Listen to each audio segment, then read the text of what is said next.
never accept liability. Please do not ever accept liability.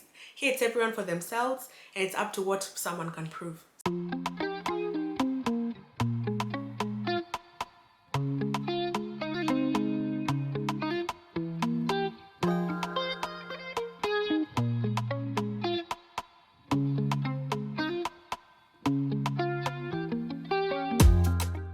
Hey guys, welcome to my channel.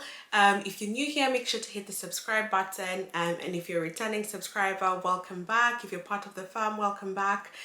Today's video is going to be basically one of my last ones when it comes to the renting series. I'll be talking about nightmare landlords, and I know it's been a while since I uploaded, but I hope you've caught up with my videos because I released quite a few last time, a few weeks back, so I hope you've been enjoying them. And look out for my upcoming live. It will be next weekend, so make sure to join in, ask me any questions that you have. It will most likely be about CISA, just because I covered ACCA last time, but make sure to join in anyway. I'll answer the questions that you ask even though they're not CISA related. So yeah, let's engage. So coming into today's episode, I just thought, you know what, let me make it a story time. It's been a while since I've done a proper story time about some of my experiences, just so that we can learn from each other. Some of you, if you're not yet on the property ladder and you're renting, especially if you're moving to the UK and you just want to know how renting is here, it's probably worth you sticking through this video because there's some few lessons I've learned the hard way that it's probably useful you not to have to go through the same thing, because I'm pretty sure that landlords are pretty much the same everywhere. There's some lovely landlords and some who are just nightmare. You just want to avoid being caught off guard. So the main scenario that I'm going to point out to you is when the first time that I had my nightmare. It was my first proper renting experience because before I was staying in a student hall, whether private or whatever, it was still a student hall, so it was different. I was dealing with more of an entity, but this time around when I moved to London to do my placement, I was staying at a 4-bed flat in London, in the heart of London, so proper city centre, and I had a landlord lady. So everything was seamless until it came to moving out. I wouldn't lie, the first hiccup was probably when I was going to Kenya for a long time, for about 3 months, and I asked her, is it okay if, you know, I got someone from Airbnb or so to at least rent my room for the time when I'm not there, just so that, you know, I'm not just losing rent, which she seemed to be okay with, but she then caused some fracas afterwards. But anyway, that's not probably worth highlighting as much. The time when she became a proper hiccup is when I was moving out. So I have literally taken notes just to make sure that, you know, I do not miss a thing. But basically, when it was time to move out, I asked her for what's the process of moving out. She sent me like a list of checklist things that I need to do that are basically best practice when it comes to moving out.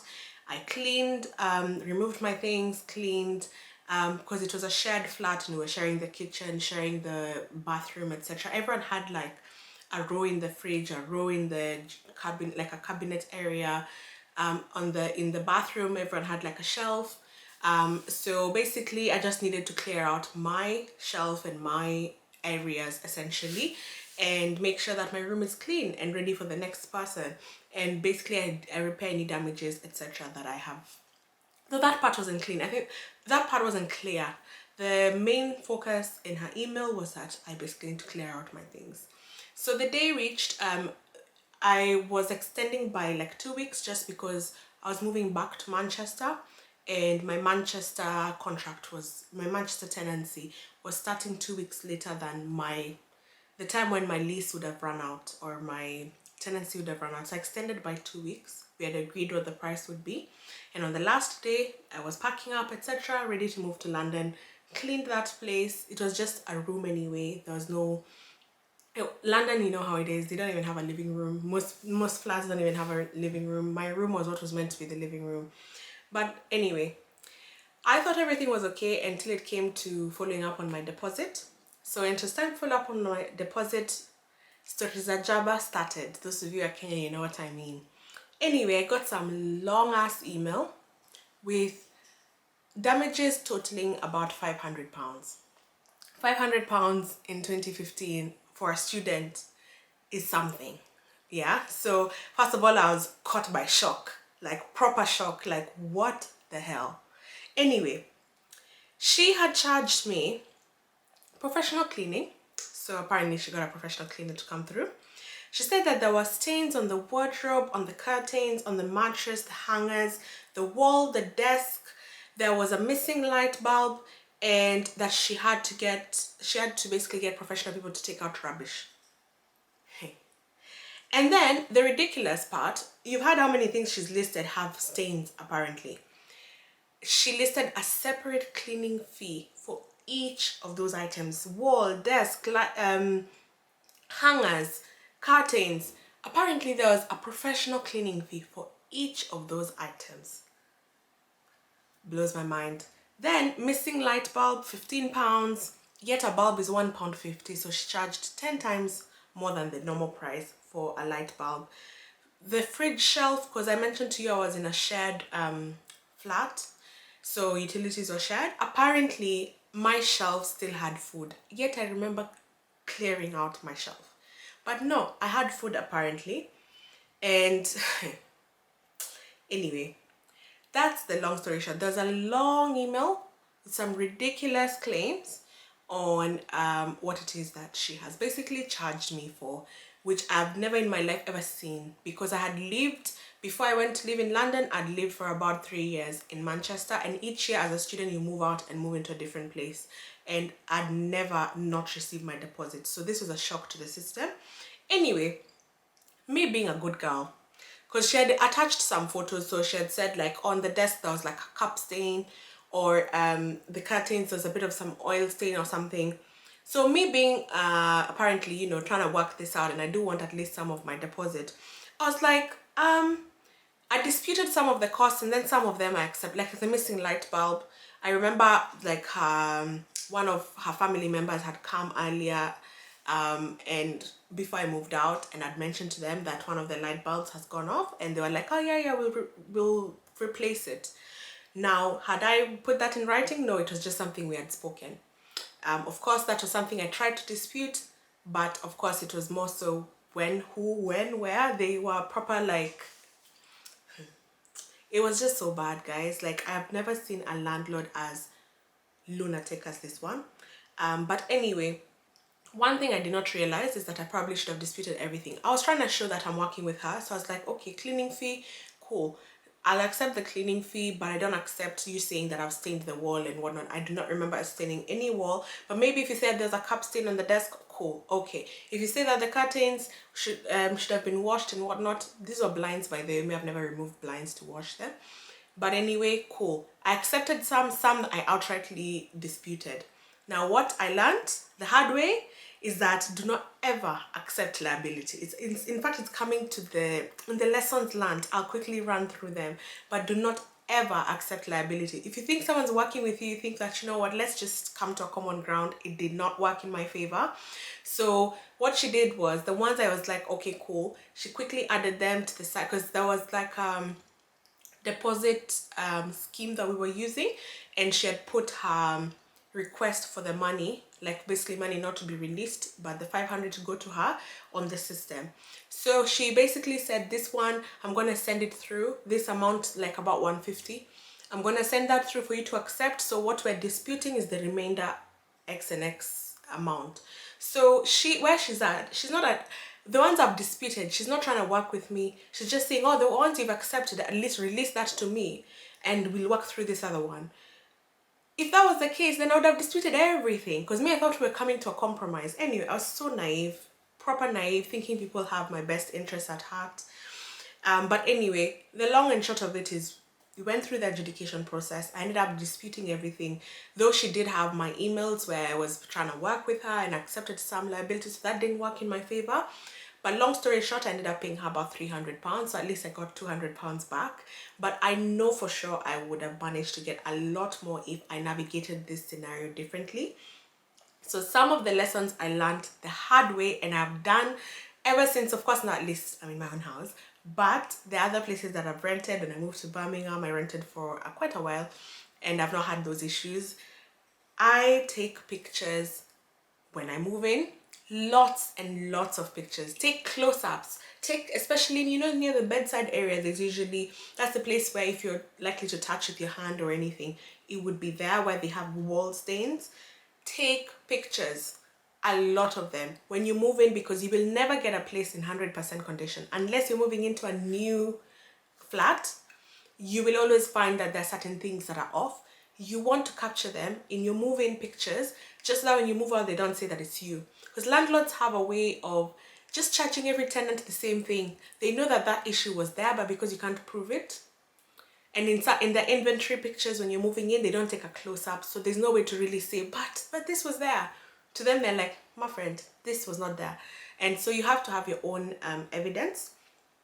Also read the fine print when it comes to your tenancy, so especially the part that outlines the tenant's responsibility. So I didn't know that if the bulb goes, like basically, and when I'm handing back the house, if there are any bulbs that have chomeka that are out, I need to replace. If I knew that, I would have just gone quickly to Tesco, gotten a bulb for £1.50 and replaced. But to me, I thought that was landlord's responsibility. So there's some fine print where if you are aware of those things, you can get them fixed so at a much cheaper price than what the landlord is going to make you pay, or the real estate agent, because some landlords, their properties are managed through a real estate agent.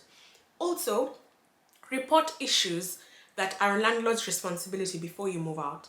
If, for example, there's an issue with the toilet flushing, or there's an issue with the boiler, or an issue with this, or an issue with that, please report it, and report it in writing. Do not mention, because some of these landlords, they are your friends apparently. Like that lady used to be so, like, because it was her place, and she was managing the property directly. She used to come to the place a lot, and you can mention to her, oh, this isn't working, that isn't working. And I thought we had what you'd say a friendly relationship, but oh no. So put everything in writing through the formal process of reporting. Then there's always a trail that, you know what, I reported this and it has not been fixed. That's not my fault. Mattress. Make sure you buy a waterproof mattress protector. It is very hard to get any, if you poured any liquid on the mattress, trying to get a stain off a mattress is very, very hard.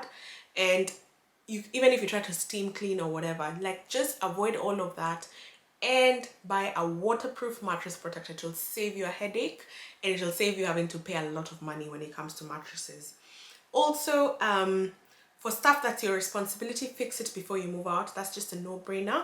But even, the thing with, because even when I was living in Birmingham, there are some landlords who are trying Mickey Dogo. There are some who are trying to be funny. Yeah, they'll go, you clean the place, and they'll go and touch the top of the what's it called, the hob, not the hob, I have forgotten the name, I'll put it here, but when you're cooking, the one that takes the extractor, yes, they'll go and touch the top of the extractor, and they're like, well, you did not clean this place properly, I'm gonna have to pay to charge you £100 cleaning fee. You're like, excuse me? So if you can afford it, get a cleaning lady to come in and just clean the place, because you will clean, yes, to your standards, but a landlord can just come and find one hair on the carpet and be like, well, I had to get a cleaning lady. But especially if you show, like, try to show that landlord is being ridiculous, show receipts that I actually got a cleaning lady, paid her £50, she cleaned this place, and here's even the receipt. What are you talking about? And take pictures. That's a way to shut down some of these stupid allegations. So please do things yourself. Take your time. Start moving out early. Don't move out in a hurry, so that you have every time in the world to make sure you leave that place sparkling, and you're not charged here some funny random fees just because they're trying to get money off you. Also, if you do find yourself that even after all those measures that we have taken, of taking evidence, photos here, pay a cleaning lady, if they still manage to charge you for something, please never accept liability. Go through the adjudication process. Do not feel pity for those people. In fact, like, I'll give an example. The place that I moved out from 2 years ago, I, of course, had cleaned that place. I was sure that place is clean. They still were like, oh, I found this on the extractor, so we needed to get some, or whatever, cleaning lady, or the oven. They think they said something about the oven. I said, okay, I'm happy to go through the adjudication process. And I think that in itself just deterred them. They're just like, you know what, it's fine, we're not going to charge you.